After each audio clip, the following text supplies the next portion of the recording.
मला हे माहिती आहे की PN साहेबांची जागा मी कधी घेऊ शकणार नाही.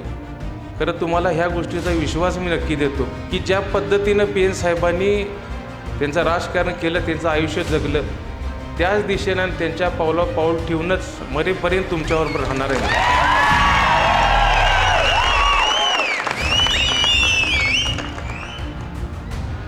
वेळ आपली आहे ही टॅगलाईन आहे त्यांची. नाही, थांबा जरा, ऐका. तुम्ही कधी ह्या गोष्टीचा विचार केला हे टॅगलाईनचा अर्थ काय? आज माझे वडील नसताना ह्यांना वाटायला लागली की वेळ त्यांची आल्या, म्हणजे माझे वडील जायची वाट बघत होते काही. हे ह्या गोष्टीमध्ये कोण कसं म्हणू शकतंय? वेळ तुमची आत्ता नाही आहे आणि वेळ तुमची कधीच येणार नाही, ही करवीरची जनता तुम्हाला दाखवणार.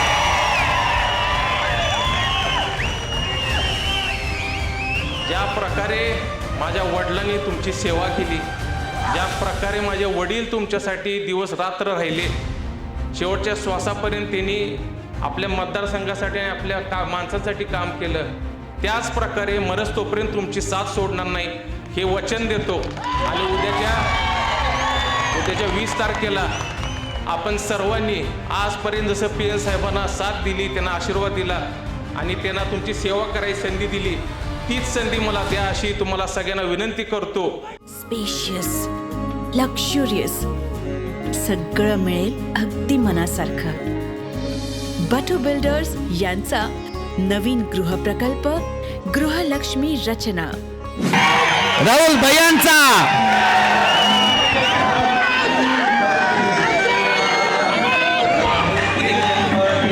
दोन सभा पूर्ण करून तिसऱ्या सभेला या ठिकाणी भैया उपस्थित झालेले आहेत आणि आपला क्रमांकही 3 आहे. ही विजयाची नांदी असणारी सभा आहे मित्रांनो, टाळ्या उद्यात. विजयाची नांदीची सभा या ठिकाणी होत आहे. धन्यवाद. आदरणीय भैयांना विनंती करतो की त्यांनी आपलं मनोगत व्यक्त करावं.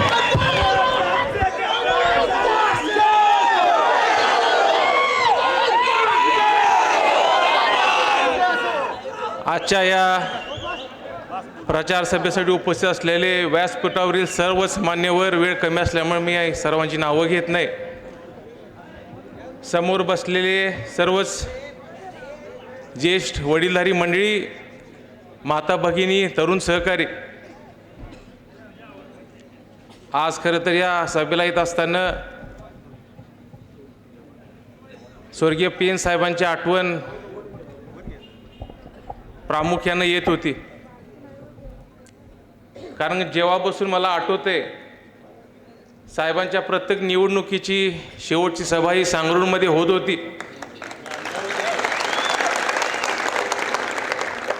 गेल्या वेळी आपण दरवेळेसची प्रमाणे वरच्या चौकात न घेता इथं खाली आपण सभा घेतली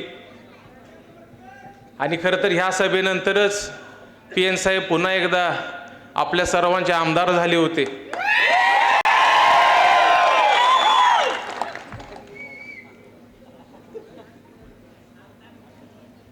खरं तर गेल्या 4.5-5 महिन्यामध्ये PN साहेबांच्या जाण्यानंतर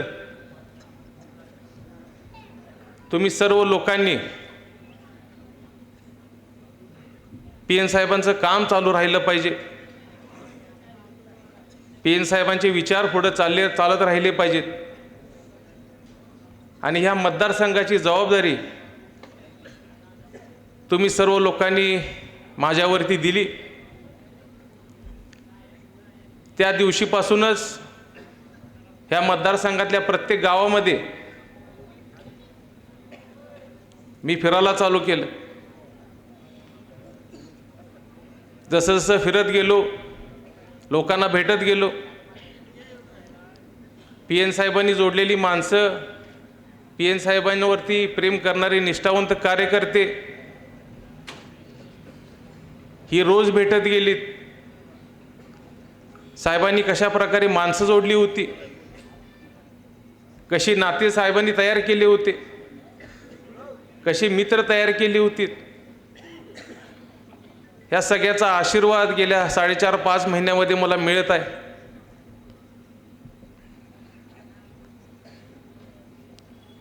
असा एकही दिवस जात नाही की मतदारसंघामध्ये गेलो आणि PN साहेबांचं नाव कुठं निघालं नाही.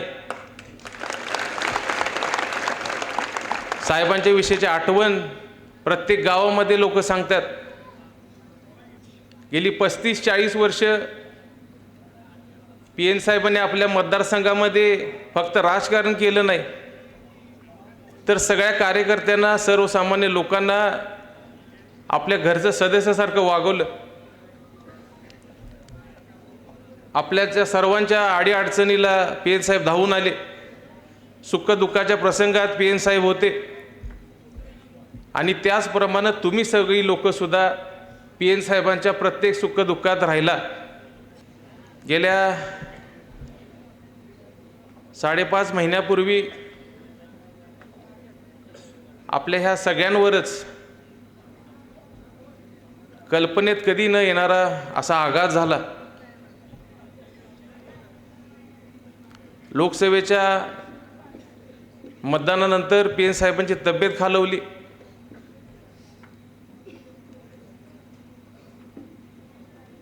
साहेबांना दवाखान्यात ॲडमिट करण्यात आलं.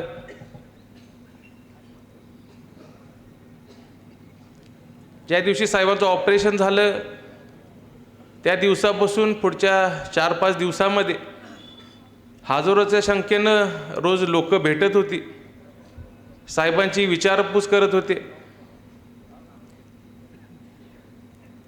खरं तर साहेबांची प्रकृती नाजूक आहे असं सांगितलं होतं. खरं तुमच्या सगळ्यांचा आशीर्वाद, तुमच्या सर्वांचं प्रेम साहेबांना यातून बाहेर काढेल असं आम्हाला सगळ्यांना, तुम्हाला, मला सगळ्यांनाच वाटत होतं. दुर्दैवानं ते झालं नाही. आणि 23 मे रोजी आपण सगळीच परोके झालो. भैया बेच नाही, आम्ही मागणार आहे.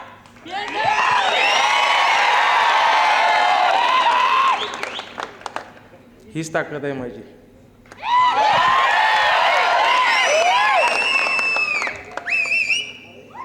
भैया डोळ्यात आज पाणी आणायचं नाही. आम्ही आहे घरी.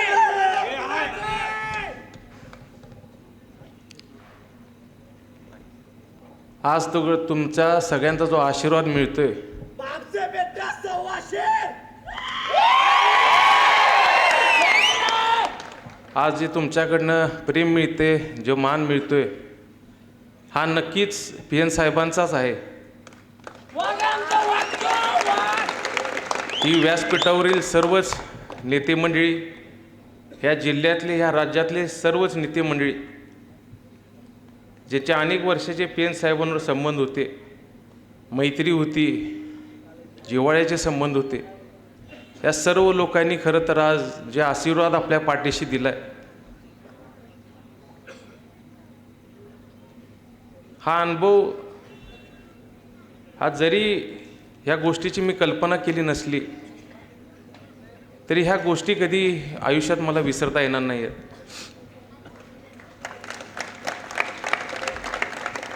एक फार मोठी जबाबदारी PN साहेबांच्या जाण्यानं आपल्या सर्वांवरच आले.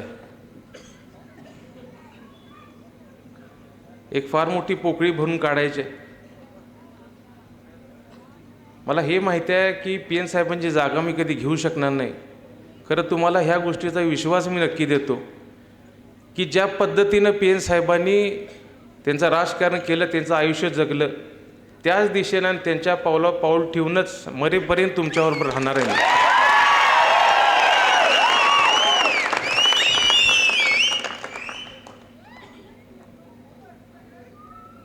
गेल्या काही दिवसांमध्ये आपण सगळीजण बघतोय कशा प्रकारे ह्या मतदारसंघातलं राजकारण चाललंय, कशा प्रकारे विरोधकांची भाषा आपल्याबद्दल होत आहे. माझा उल्लेख करताना, माझ्यावरती टीका करताना खालच्या पातळीची भाषा वापरली जाते, चुकीच्या गोष्टी पसरवल्या जातात.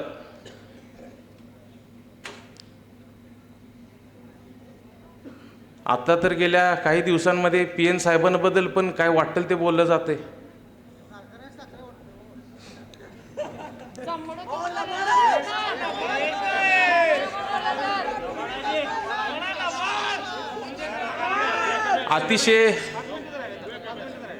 अतिशय चुकीच्या गोष्टी PN साहेबांबद्दल बोलल्या गेल्या ह्या प्रचारामध्ये. मला बरेच जणांनी सांगितलं होतं, बरेच जण बोललीत की ह्याच्याबद्दल बोललं पाहिजे. मी परवासुद्धा बोललो, मी त्यांच्या टीकेला उत्तर देणार नाही. आणि त्याचं कारण आहे की मला देता येत नाही असं नाही आहे, कारण माझ्यावर स्वर्गीय PN साहेबांचे संस्कार आहेत. ते पात्रता सोडून बोलतात म्हणून मी ते करणार नाही. मला PN साहेबांनी हे शिकवलेलं नाही. मला बरेच दिवस हे खरं तर बोलायचं होतं.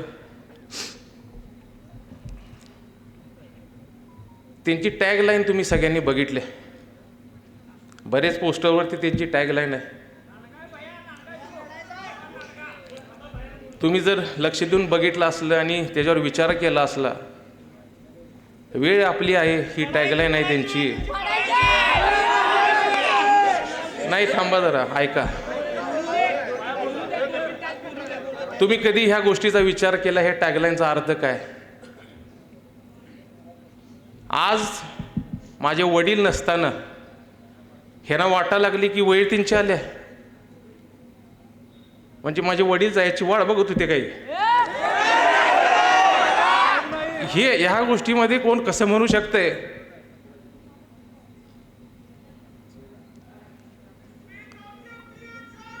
मी तुम्हाला विचारतो, वेळ त्यांची आहे की नाही ह्याचं उत्तर तुम्ही त्यांना देणार आहे का नाही?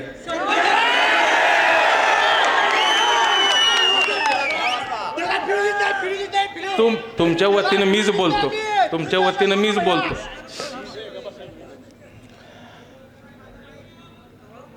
थोडं थांबा, थोड्याच दिवसामध्ये तुम्हाला लक्षात येणार आहे. वेळ तुमची आत्ता नाही आहे आणि वेळ तुमची कधीच येणार नाही, ही करवीरची जनता तुम्हाला दाखवणार आहे.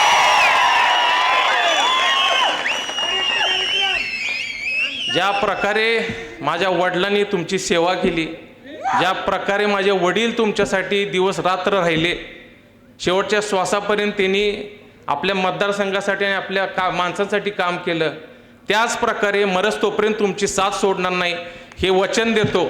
आणि उद्याच्या 20 तारखेला आपण सर्वांनी आजपर्यंत जसं PN साहेबांना साथ दिली, त्यांना आशीर्वाद दिला आणि त्यांना तुमची सेवा करायची संधी दिली, तीच संधी मला द्या अशी तुम्हाला सगळ्यांना विनंती करतो आणि थांबतो. जय हिंद, जय महाराष्ट्र. अध्यक्ष भाषण. अशाच नवनवीन अपडेट पाहण्यासाठी आमच्या KK न्यूज चॅनेलला सबस्क्राईब करा.